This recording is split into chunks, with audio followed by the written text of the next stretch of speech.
49. Então Jacó chamou seus filhos e disse: Ajuntem-se a meu lado para que eu lhes diga o que lhes acontecerá nos dias que virão. Reúnam-se para ouvir, filhos de Jacó, ouçam o que diz seu pai Israel. Ruben, você é meu primogênito, minha força, o primeiro sinal do meu vigor, superior em honra, superior em poder. Turbulento como as águas, já não será superior porque você subiu à cama de seu pai, ao meu leito, e o desonrou. Simeão e Levi são irmãos, suas espadas são armas de violência. Que eu não entre no conselho deles, nem participe da sua assembleia, porque em sua ira mataram homens e a seu bel prazer aleijaram bois cortando-lhes o tendão. Maldita seja a sua ira, tão tremenda, e a sua fúria, tão cruel. Eu os dividirei pelas terras de Jacó e os dispersarei em Israel. Judá, seus irmãos o louvarão. Sua mão estará sobre o pescoço dos seus inimigos. Os filhos de seu pai se curvarão diante de você. Judá é um leão novo. Você vem subindo, filho meu, depois de matar a presa. Como um leão, ele se assenta e deita-se como uma leoa. Quem tem coragem de acordá-lo? O cetro não se apartará de Judá, nem o bastão de comando de seus descendentes, até que venha aquele a quem ele pertence, e a ele as nações obedecerão. Ele amarrará seu jumento a uma videira e o seu jumentinho ao ramo mais seleto. Lavará no vinho as suas roupas, no sangue das uvas as suas vestimentas. Seus olhos serão mais escuros que o vinho, seus dentes mais brancos que o leite. Zebulon morará à beira-mar e se tornará um porto para os navios. Suas fronteiras se estenderão até Sidom. Issacar é um jumento forte deitado entre as suas cargas. Quando ele perceber como é bom o seu lugar de repouso e como é aprazível a sua terra, curvará seus ombros ao fardo e se submeterá a trabalhos forçados. Dan defenderá o direito do seu povo como qualquer das tribos de Israel. Dan será uma serpente à beira da estrada, uma víbora à margem do caminho que morde o calcanhar do cavalo e faz cair de costas o seu cavaleiro.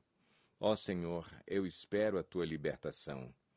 Gade será atacado por um bando, mas é ele que o atacará e o perseguirá.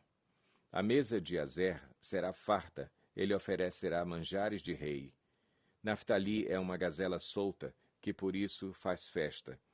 José é uma árvore frutífera à beira de uma fonte, cujos galhos passam por cima do muro.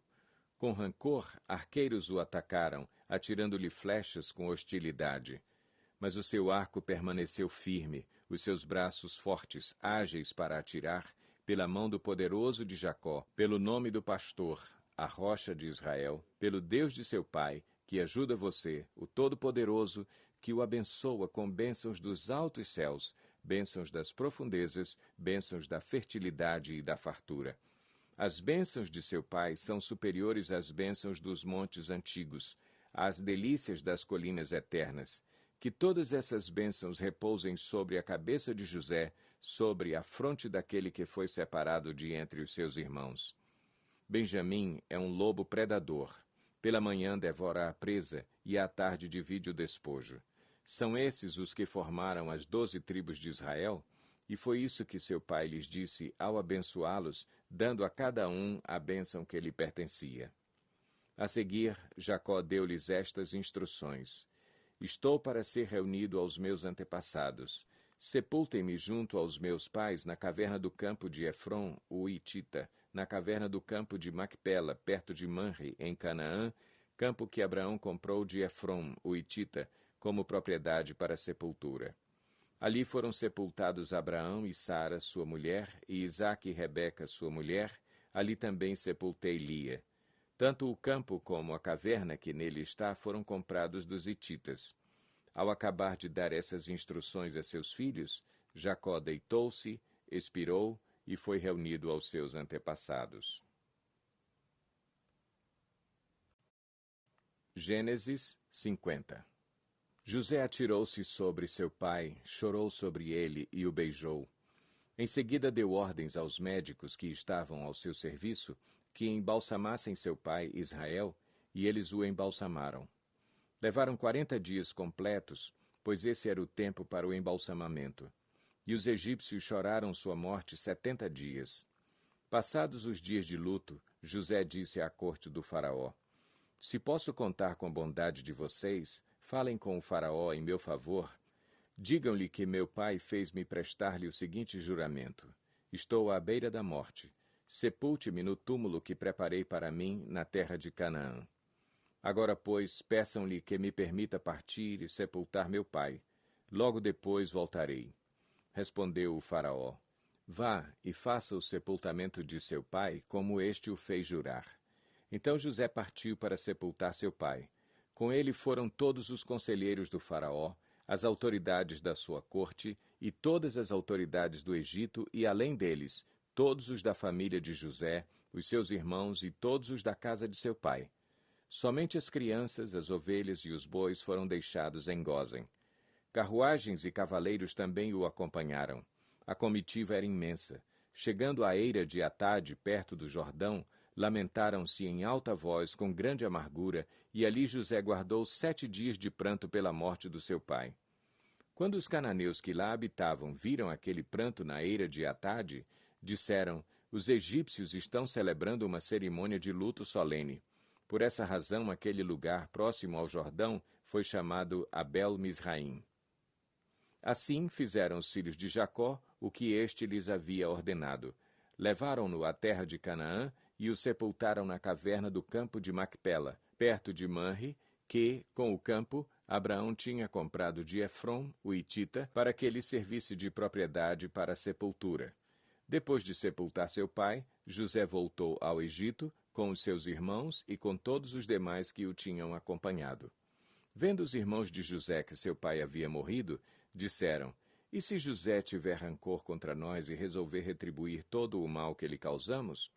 Então mandaram um recado a José, dizendo: Antes de morrer, teu pai nos ordenou que te disséssemos o seguinte: Peço-lhe que perdoe os erros e pecados de seus irmãos que o trataram com tanta maldade. Agora, pois, perdoa os pecados dos servos do Deus do teu pai. Quando recebeu o recado, José chorou. Depois vieram seus irmãos, prostraram-se diante dele e disseram: Aqui estamos, somos teus escravos. José, porém, lhes disse: Não tenham medo. Estaria eu no lugar de Deus? Vocês planejaram o mal contra mim, mas Deus o tornou em bem, para que hoje fosse preservada a vida de muitos. Por isso, não tenham medo, eu sustentarei vocês e seus filhos. E assim os tranquilizou e lhes falou amavelmente. José permaneceu no Egito com toda a família de seu pai. Viveu 110 anos e viu a 3ª geração dos filhos de Efraim. Além disso, recebeu como seus os filhos de Maquir, filho de Manassés.